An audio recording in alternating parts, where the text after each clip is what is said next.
Hi, I'm Dr. Tim Weir, and I gotta tell you, I love life. But when I'm not being a husband, a father, a grandfather, an author, or a practicing chiropractor, I'm the host of the television show, Loving Life with Dr. Tim Weir. I love to cook. I love to travel. I like to spend time with people who do what they love and love what they do. Join me and Elvis for the next 30 minutes as we help you discover how to love life.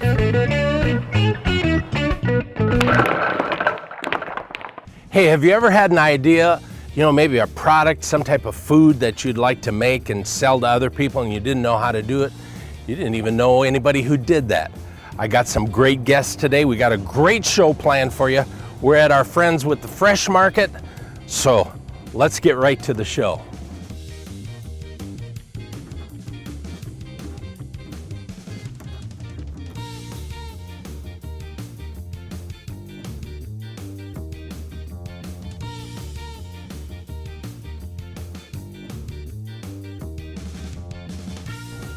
Hey, I'm so excited to be here today because you know what? I got a new friend, and I'm with Josh Monahan. Josh, thanks for being with me. Yeah, absolutely. Thank you. Oh my God, listen, I love people who create things, and you are a creator, man. So let's talk about this. You got these amazing chips, and I've seen them all over town. How did it get started? So we started about 3 years ago. I was still in school at NC State, and so the name of the company is 1 in 6 Snacks. It stands for 1 in 6 people don't know where their next meal comes from.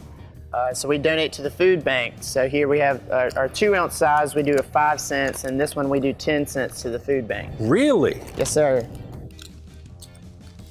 Which is incredibly important. Absolutely. But what's also important is the product. Right. Why chips?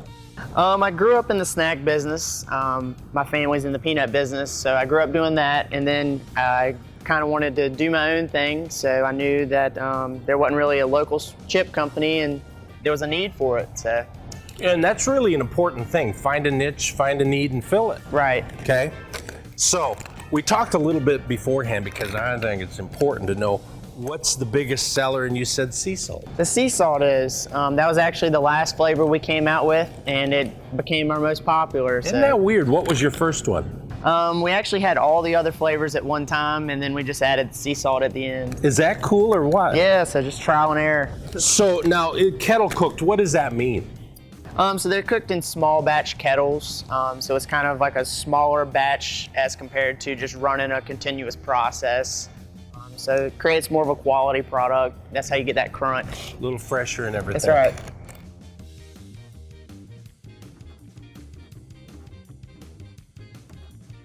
Can we try one? Absolutely. Which one should we do? You tell me. We can try a couple of them. The sea salt's the most popular. And sea salt is good for you. Yeah, that's right. Okay, so here we go. Yeah, I'll get some too. That's really good. Then we got a honey sriracha. Oh, man. That one's got a slight kick to it at the end. Okay. This is like honey bee sting wings. That's right. You had those? I have. They're good. It's kind of sweet, and then at the end, it kind of sneaks up on you.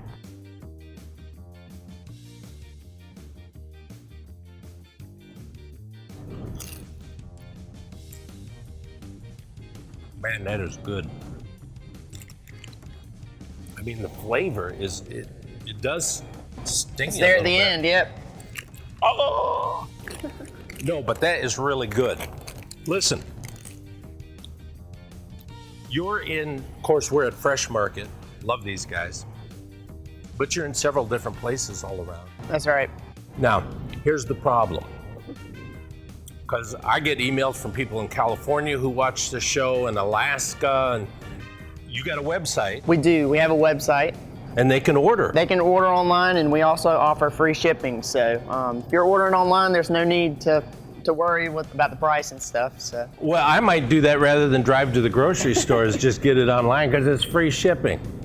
What an incredible deal. Listen, What would be your number one thing that you would tell somebody who's watching who says, I think I got an idea? How do you step out of the boat and do it? I guess if you have an idea, something you believe in, I guess just keep after it, even if there are hard times, just keep going. So. Because it isn't all easy. No, it's not all easy. I'm sure you know. Oh yeah. So, listen, go to the website, check it out. I'm telling you, these honey sriracha ones, totally amazing. Josh, you're an amazing guy. Appreciate it. Yeah, thank you. It was great seeing you. Love what you do, man. Yeah. So, you might have an idea. Step out of the boat and do it, okay? Don't change the channel because we got more coming up.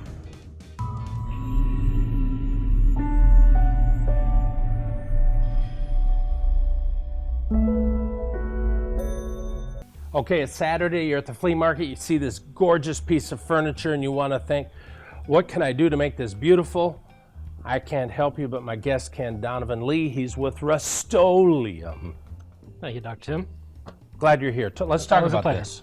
All right, so what I'd like to do today is show you some advanced painting techniques. Let's start with the first one, Dr. Weir. The first one I'm going to show you is called distressing. And what I have here is just a piece of plywood. I painted it with Rust-Oleum chalked paint. And by chalk paint, what that means, it has a kind of a chalky feel to it. And it's also designed to be sanded very easily so that when you sand it, you can create a variety of looks. And the chalk is an easy thing to paint with too also, isn't it? Yes. It can go directly on bare wood, or it can go on previously finished wood without the need for a primer. So I got sandpaper. Yeah, so what I'm going to ask you to do is just sand it lightly in some spots. And what we're trying to simulate here is the natural wear and tear that a piece of furniture might get. Furniture typically is going to show wear on the corners or the raised edges. So as you can see, as Dr. Weir sands it here, you're starting to see some bare wood here, and you can also see how this sands to a beautiful powder there. You wouldn't be able to do this with a latex paint. A latex paint would get real gummy, and you just end up with a real mess. Okay. All right, so we've simulated some wear and tear on this. Got it. All right, so this is the first technique. This is called distressing. It's a very simple technique. All we're doing is creating some artificial wear on there. So to finish this off, if this was a piece of furniture, all we would need to do is come back and top coat it with the chalked clear top coat. Now this is a very important step because the chalk paint is designed to wear very easily, to sand very easily. And this clear top coat gives you an added layer of durability to protect your piece of furniture. Kind of seals it up. It seals it up, right, Okay. and adds, like I said, a layer of protection there. So what's the next thing we can do? Okay, so the next thing we're going to do what's called glazing. So that process starts the same way as distressing. So we're going to use the same board here. So we would sand it down to bare wood, or so we can see some bare wood. Then we're going to come back with the chalked glaze. So what you'll see, this has about a bit of a gray color to it. And I'm going to dip my rag in there. Got it. I just need to get a little bit on the rag. Then I'm going to come back and I'll wipe this over the surface. I need to get a little bit more. It kind of stays away from that. Yeah. So what you're going to see is where the bare wood is, it accentuates the grain in the wood. And where the painted surface is, it adds a bit of a grimy look. So the look of like built up dirt that might occur on a piece of furniture over years. All right, so that's the glaze technique. I have a little keepsake box here that I finished. It can kind of show you what a finished product might look like. Again, it's very important that when you finish, you use the clear coat over top of it so you have a nice durable finish. Next step. All right, so the next technique I want to show you is called dry brushing. What we're going to do here is, here's just another piece of wood that I've coated with the chalk paint. We're going to, let me get to the gray here.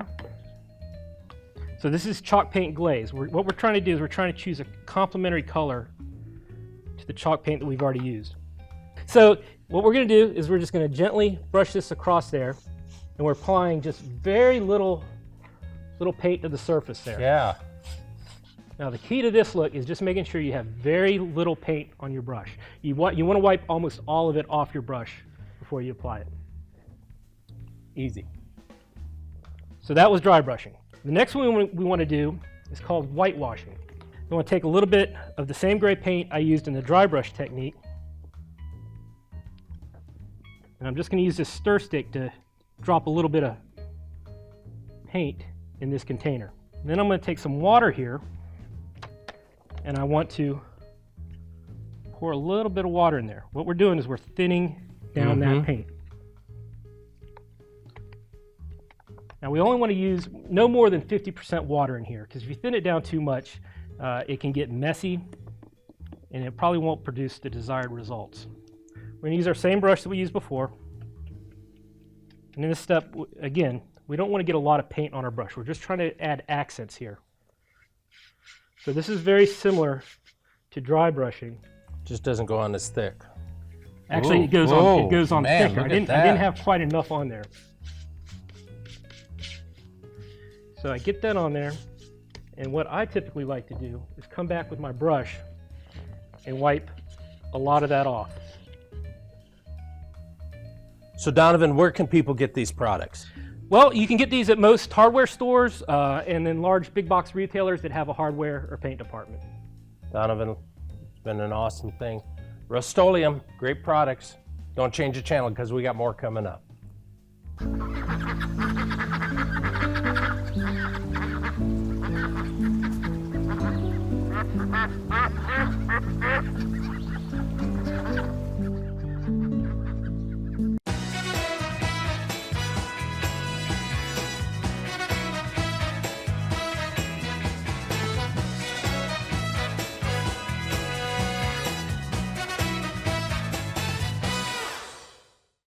Have you ever tried to lose weight and just, you couldn't do it? I am with, and I don't know if she wants to be called this, but to me, she is the queen of keto, Amy Smith. Amy, thank you for being with me. Thanks for having me. I'm super excited. It's my first time in North Carolina. Oh, isn't it gorgeous? It is. It's beautiful. It's a Love beautiful it. place.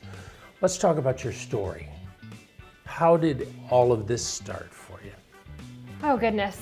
It's in 2012, early 2013, I separated from my now ex-husband, and the events that followed that were horrible, very traumatic stuff throughout my personal life. And so I kind of lost all desire and didn't even really realize, that food became my comfort, and I turned to food instead of dealing with things that I should have been dealing with. And things like that. So that was a really big deal for me. And in February of 2017, I was at work. I passed out at work. Went to urgent care, drove myself to the urgent care clinic, and when they took my blood pressure, they wouldn't let me leave. They brought in 5 different machines because they kept thinking that they were getting a false reading because they didn't know how I was alive with the blood pressure like that.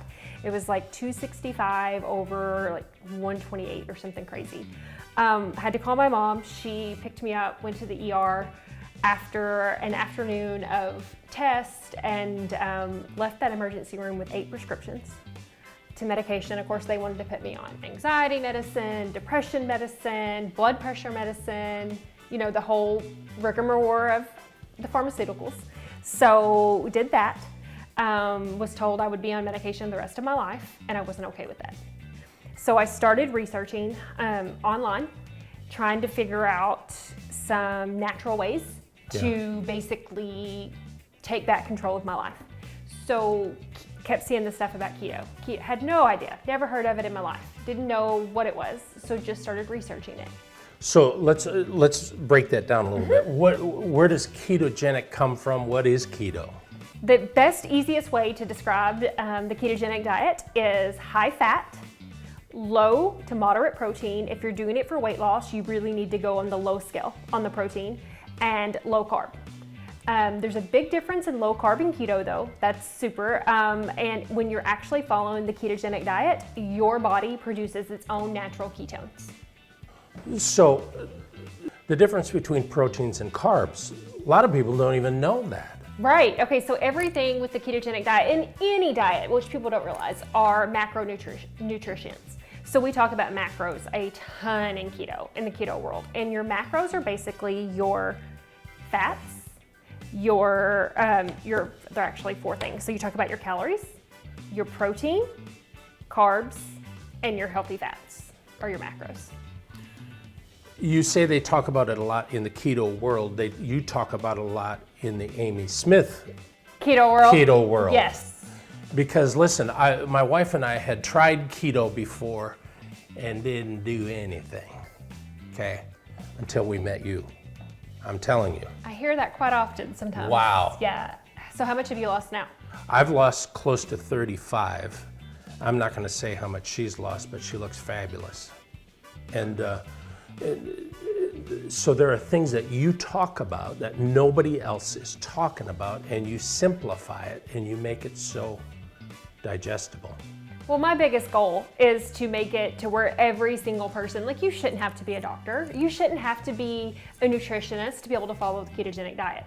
And so many people want to take bits and pieces and make their own version. And that's where you run into problems. Because if you're not counting your macros and not doing it for weight loss, it's not unlimited bacon and cheese like so many people want to make it out to be. You can't just eat as much bacon or cheese as you want and lose weight. That's just simply not how it works. If somebody can teach me how to do that, sign me up. But I hadn't. Well, they're going to be on the show other than you, then. Right? Exactly. If you can do that, sign me up, because I hadn't figured that one out yet. I need to meet that person. Wow. So here you've got some amazing people who are following you. And how can people follow you? You can find me on Facebook. I have an actual official hashtag. So fancy, right? Hashtag you, like the letter U, can, C-A-N, keto, K-E-T-O. The name of my Facebook group on Facebook is Push for Your Better. We just ask that you answer those 3 little questions and we'll approve you into the group, and that's where I do all of my coaching. I do also have a website, www.youcanketo.info, where you can sign up for my free weekly meal plans as well. Wow. I don't know about you, but I'm excited. So in the weeks that follow, we're going to ask her some stuff that you want to know, okay? Don't change the channel. We got more coming up.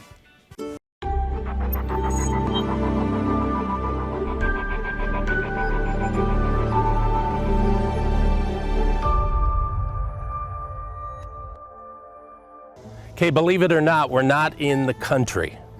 We're right in the middle of the town. I'm with David McConnell. David, thank you for being with me. Thank you for coming. 100 Infinity Urban Farms. So my son came up with the name. It's Infinity 100 because when he was a kid, he was like 4 years old. He used to tell me that was the biggest number in the world. He insisted on it. Dad, Infinity 100, that's the largest number there is. Infinity plus 100. So I was like, that'd be a great name for the farm. Yeah. So he kind of helped me get this whole thing started anyway. So I felt like we should honor his title. Yeah. You know, use that as the name. So let's talk about it. I mean, it's a farm right in the middle of downtown. Yeah. What's the purpose? Well, the purpose is to grow food for people to eat, quite simply. And we're doing it in the middle of the city because we want people to be able to see it, understand how it works. People can come and volunteer and learn about what we're doing. They can take that information and do it themselves, essentially. And we're just trying to have fun and do something that we love. And that's what we're doing right here in the city. So you have a program called CSA, which stands for? Community Supported Agriculture. Okay. Yeah, and that's our membership program. And our CSA picks up a box of produce every week. It's like a subscription to a magazine, but for food. They also get a bouquet of flowers and sometimes locally crafted goods. So, when you were a little kid, did you ever envision yourself doing stuff like this? What was your... No, when I was a little kid, I thought I was going to be a rock star. Okay. And I was in the music business until about 15 years ago. So people can, average Joe Blow, I could subscribe to this? Absolutely. Absolutely. Now, since, of course, the show is local, but we also are national, can people contact you? Would you be willing to talk to people about maybe doing this in their town? Absolutely, yeah. I help people set up farms all over the country. Huge. Yeah. What an awesome thing. It's fun. Thank you for being with me. Thank you. You're awesome. You're awesome. Hey, check him out. Listen, I'm just blown away, man. I think it's so cool. That is really awesome. Hey, hope you enjoyed this episode of Loving Life. You know, the whole thing about life is, and you've heard the statement before, knowledge is power, and that is really true. If you find yourself that you're not powerful in certain situations, if things are just, you feel weak, the best thing to do is to gain knowledge. So find areas where you want to go and then how you can learn more about them. That's what I love about our guests that we had today. So keep up with us so we can keep up with you. Loving Life with Dr. Weir on Facebook, www.drtimweir.com, Instagram, Twitter. It's all about keeping in the know and increasing knowledge at the same time. And guess what? Having fun doing it. So until next time, keep loving life.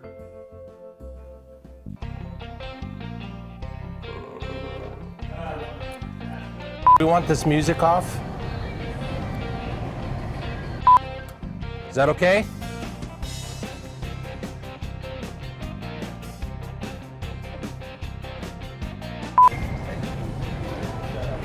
Turn off the music. You know, I always thought God was a man.